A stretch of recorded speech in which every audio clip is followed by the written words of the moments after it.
Now we're here today at Birmingham Moseley Rugby Club, which is where it all began for England star Ollie Lawrence. Well, for them it's a must-win game, isn't it? But Toronto Arrows are still looking for that elusive first win at home, so it's going to be an interesting game. It's been in the news this week that MLR players have been voting to create a union. Now, it's not unusual, most leagues have some sort of player association. Obviously, I know off the back of last week, you guys would have wanted to be moving on as quickly as possible from that game. What did the sort of process look like leading into this week, and how did you manage to turn focus to this weekend's game?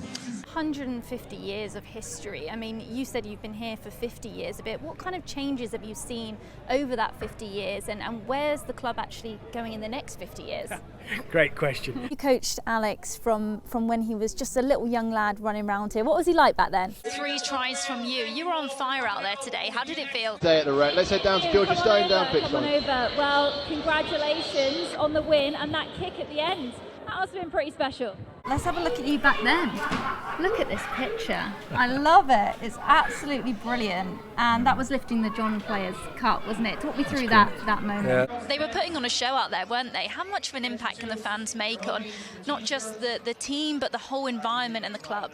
They had a game midweek, didn't they? So do you think that'll play into Bath's favour, that they've kind of had their focus pulled elsewhere during the week? In the second half, there was a lot more physicality. Was that part of the messaging at half-time from Pete to kind of say, come on guys, get out there, let's be more physical? There were moments where it looked like they matched up physically, but it was just, again, Arrows' mistakes giving Houston the front foot, and, well, they capitalised on it.